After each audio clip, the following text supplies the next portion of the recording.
जय जिनेन्द्र, ओम साई राम। मैं astrologer doctor Shilpa Jain नए विक्रम संवत 2081 की आप सभी को बहुत बहुत बधाई देती हूँ। आज प्रथम दिन नए साल में हम लोग प्रवेश कर चुके हैं और माँ की कृपा आप सभी के ऊपर बरसे, ऐसे ही मेरी शुभकामनाएं हैं। ये साल बहुत ही इम्पॉर्टेंट साल है क्योंकि अगर हम लोग वेस्टर्न एस्ट्रोलॉजी के अकॉर्डिंग चलते हैं तो ये सैटर्न का ईयर है, जैसे मैंने 31 दिसंबर वाली वीडियो में बताया था। और हम लोग हिंदू परंपरा के अकॉर्डिंग जो आज हमारा नया साल शुरू हुआ है, यह मंगलवार के दिन शुरू हुआ है। अतः राजा जो है मंगल है और जो मंत्री है वो शनि है। दोनों ही क्रूर और आक्रामक ग्रह है। अतः यह साल जो होगा बहुत उथल पुथल वाला होने वाला है, लेकिन घबराने की बात नहीं है। जो भगवान की आराधना करते हैं, भगवान की आराधना में लीन रहते हैं, माता पिता की सेवा करते हैं, बुजुर्गों का सम्मान करते हैं, उन्हें कोई भी प्लैनेट किसी भी प्रकार का दंड नहीं देता है। उसके ऊपर सभी देवी देवताओं, ग्रह, नक्षत्र का आशीर्वाद हमेशा बरसती रहती है। लेकिन किंतु ये मंगल और शनि दोनों जो है बहुत ही एग्रेसिव प्लैनेट हैं, तो कहीं ना कहीं प्राकृतिक आपदाएं आपको देखने को मिलेंगी, युद्ध का संभावना बढ़ सकता है।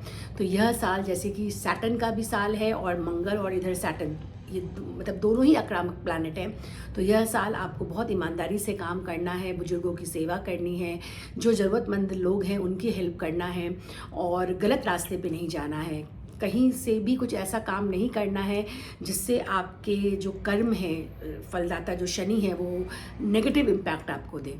तो यह साल कुछ राशियों के लिए तो बहुत ही अच्छा रहेगा और बाकी राशि वालों के लिए भी अच्छा रहेगा, किंतु थोड़ा सा उनको मेहनत ज़्यादा करनी पड़ेगी। यह जो साल स्टार्ट हुआ है स्वार्थ सिद्धि योग और अमृत सिद्धि योग में हुआ है। माता रानी घोड़े पे सवार होकर आई हैं और इस कारण से भी यह साल थोड़ा सा टर्बुलेंस वाला साल रहेगा। कहा जाता है इसी दिन से ब्रह्मा जी ने सृष्टि की रचना की थी।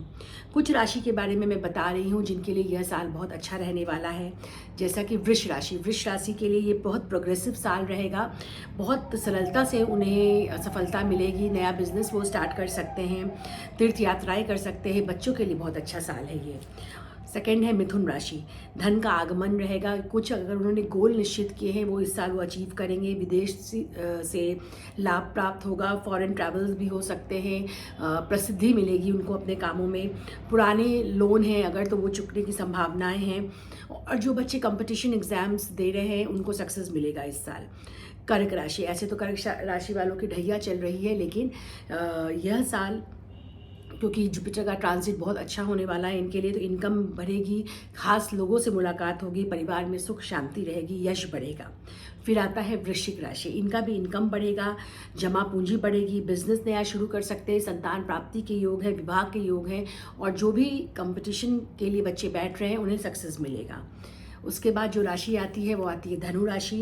भाग्य साथ देगा, बैंक बैलेंस में वृद्धि होगी, विदेश जाने का योग है और फॉरेन रिलेटेड आप कुछ काम भी कर सकते हैं तो उससे भी आपको सफलता प्राप्त होगा और माता पिता के साथ बहुत अच्छा संबंध रहेगा। और लास्ट जो है वो है मीन राशि। मान सम्मान बढ़ेगा, धार्मिक यात्राएं होंगी, स्वास्थ्य अच्छा रहेगा, विदेश जाने का योग है, जीवन साथी का सहयोग प्राप्त होगा।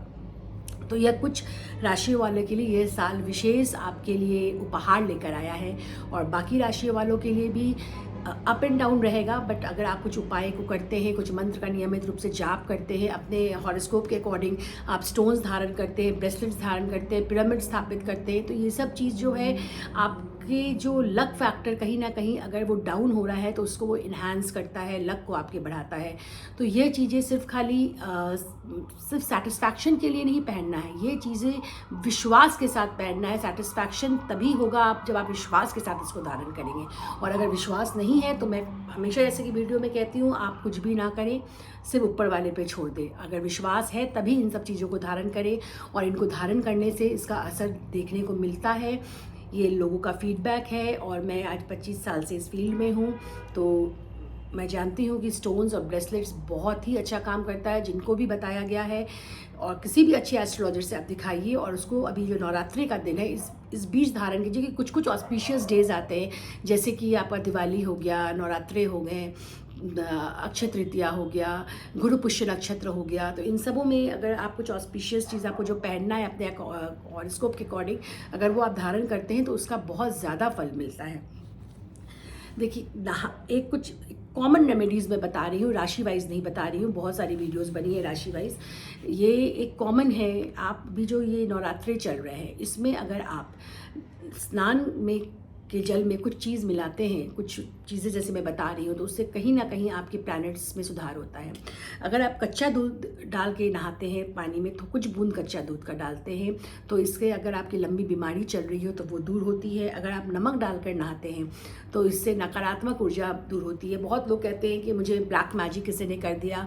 फ्रैंकली स्पीकिंग, मैं इसको नहीं मानती हूँ ब्लैक मैजिक को, यह लेकिन बट लोगों के अंदर ये भय बैठा हुआ है। पता नहीं ये कहाँ से, ये डीप रूटेड उनके अंदर संस्कार आ गया है कि लोगों ने मेरे ऊपर कुछ टोना टोटका कर दिया है या कुछ तंत्र कर दिया है, तंत्र बाधाएं आ रही हैं। मैं पर्सनली इसे नहीं मानती, लेकिन अगर फिर भी आपको लगता है कि कहीं आपको कुछ इस तरह का प्रॉब्लम है आपके लाइफ में, आपको विश्वास है कि ये टोना टोटका होता है, तो आप सेंधा नमक डाल के पानी से नहाएं।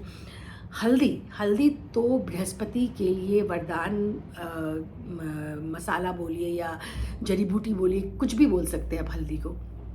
तो आप नहाने वाले जल में अगर आप हल्दी डाल के नहाते हैं तो आपका जुपिटर मजबूत होता है। जुपिटर जो कि एक अमृत तुल्य प्लैनेट है, वो अमृत की वर्षा करता है।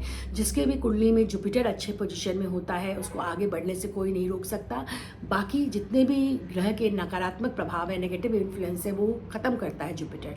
तो ये हल्दी डाल के तो मैक्सिमम सब, मेरा कहने के तात्पर्य कि हल्दी डाल के तो सभी को ही नहाना चाहिए। खासकर बृहस्पतिवार वाले दिन तो ज़रूर नहाएं, और अभी नवरात्रि वाले दिन भी आप हल्दी डाल के नहा सकते हैं। और एक सर्वप्रथम सबसे पहली बात कि हम माता को पूजते हैं, अपने जन्मदात्री जो माँ है उनका चरण स्पर्श करें अगर आप उसी शहर में रहते हैं तो, क्योंकि प्रत्यक्ष भगवान माता पिता ही बताए गए हैं। और सुबह जो धरती माँ है, सबसे पहले उठें, अपनी हथेली का दर्शन करें, उसके बाद धरती माँ को स्पर्श करके अपने आँखों में लगाएं, क्योंकि यह माता हमें जन्म से लेकर मरण तक सब कुछ से भरपूर करती है। तो इनका अनादर कभी नहीं करना चाहिए। सर्वप्रथम धरती माँ को सुबह टच करके आशीर्वाद लें। कुछ मंत्र मैं बता रही हूँ, ये हमारे गुरुदेव द्वारा फरमाया गया है, जो मैं आपसे शेयर कर रही हूँ। अगर आप लोग दुर्गा सप्तशती का पाठ नहीं कर सकते हैं, वर्किंग वुमेन्स हैं या वर्किंग लोग हैं जो जिन्हें टाइम नहीं मिलता है दुर्गा सप्तशती का करने का पाठ, तो ये जो 3-4 मंत्र मैं बता रही हूँ, 7 मंत्र हैं मैं जो बता रही हूँ, उसमें कोई भी एक मंत्र को आप अगर 11 बार भी चैंट करते हैं दिल से, श्रद्धा से, तो उसका आपको असर ज़रूर मिलेगा इस नवरात्रे, और आगे भी इसको आप कंटिन्यू कर सकते हैं। पहला है ओम श्री मात्रे नमः, ओम श्री मात्रे नमः। दूसरा मंत्र है ओम श्री अन्नदायिनी नमः, ओम श्री अन्नदायिनी नमः। तीसरा है ओम श्री वसुदायी नमः, ओम श्री वसुदायी नमः। चौथा है ओम श्रीम सचामर रमावाणी सव्य दक्षिण सेविताई नमः, ओम श्रीम सचामर रमावाणी सव्य दक्षिण सेविताई नमः। पांचवा मंत्र है ओम कटाक्ष किंकीर भूत कमला कोटि सेविताई नमः, ओम कटाक्ष किंकिरी भूत कमला कोटि सेविताई नमः। छठा मंत्र है ओम श्री शिव शक्ति एक रूपिणे नमः, ओम श्री शिव शक्ति एक रूपिणे नमः। और सातवां है ओम श्री ललितांबिकाय नमः, ओम श्री ललितांबिकाय नमः। इन 7 मंत्रों में से सबों के अंदर बहुत ऊर्जा, पॉजिटिव वाइब्रेशंस इस मन के, इसका अगर एक एक मंत्र का अगर मैं इसको आपको डिटेल में समझाऊंगी तो ये बहुत लंबा वीडियो हो जाएगा। नटशल में मैं यही कहना चाहती हूँ कि इन 7 मंत्र में से कोई भी आप एक मंत्र पिक कीजिए और इसको आप चैंट कीजिए। नवरात्रि चैंट मैक्सिमम जितना टाइम, ऐसे तो हम लोग 108 बार कहते हैं, अगर 108 बार टाइम नहीं है तो कोई बात नहीं है, जितना भी कीजिए श्रद्धा से कीजिए, मन लगा कर कीजिए, इसका फल आपको ज़रूर मिलेगा। नवरात्रि में माँ का कृपा आपके ऊपर ज़रूर बरसेगा। फिर से इस नवरात्रि की आप लोग को बहुत बहुत शुभकामनाएं देती हूँ। यह आज से जो साल नया प्रारंभ हुआ है, यह साल शनिदेव की कृपा आप पर बनी रहे, मंगल की कृपा आपकी पर बनी रहे, नवग्रहों की कृपा आपकी पर बनी रहे। बस एक बात ध्यान रखना है कि पॉजिटिव थिंकिंग रखनी है। अगर कुछ लाइफ में नेगेटिव हो भी रहा है तो भी उस सिचुएशन में भी हमें अपनी थिंकिंग को पॉजिटिव रखते हुए आगे बढ़ना है। जब हम अपनी थिंकिंग को पॉजिटिव रखते हैं तो हमारा जो ऑरा है वो पूरे पॉजिटिविटी से घिर जाता है, और जब हमारा ऑरा पॉजिटिव हो जाता है तो हमारे संपर्क में आने वाले लोग, हमारे घर के रहने वाले सदस्य, उनका भी ऑरा ऑटोमेटिक पॉजिटिव होने लग जाता है। जैसा भी सिचुएशन हो, जैसा भी समय चल रहा हो, पॉजिटिव रहना और ग्रैटिट्यूड में रहना ये सर्वोत्तम और बेस्ट रेमेडी है। एस्ट्रोलॉजी से हटकर है बट लेकिन बहुत ही काम करता है ये रेमेडी। हमेशा ग्रैटिट्यूड के फीलिंग में रहें, जो मिला है, जो प्राप्त है वो पर्याप्त है। अगर आप ये सोच के कोई भी रेमेडी करते हैं, अपनी दिनचर्या को निभाते हैं और ग्रैटिट्यूड की फीलिंग में रहते हैं तो सभी प्लैनेट्स की ब्लेसिंग्स आपको मिलती रहेगी। इसी शुभकामना के साथ मैं एस्ट्रोलॉजर डॉक्टर शिल्पा जैन नव वर्ष की आपकी को बहुत बहुत बधाई देती हूँ। यह नव वर्ष आपके लिए सुख संपत्ति लेकर आए, स्वास्थ्य उत्तम रहे आपका, क्योंकि कहते हैं ना, प्रथम सुख निरोगी काया। स्वास्थ्य अच्छा है तो सभी चीज़ का आप सुख भोग सकते हैं। तो यह साल आप लोग के लिए बहुत अच्छा हो, और मैं कामना करती हूँ कि ये जो आप वीडियो है आगे से आगे आप फॉरवर्ड करेंगे, ताकि ये सिंपल टिप्स है, सभी लोग इसको करके इसको बेनिफिट हो सके सभी का। और बेल आइकन प्रेस करना मत भूलिएगा, और आगे से आगे ये वीडियो को आप लोग फॉरवर्ड कीजिए। Thank you.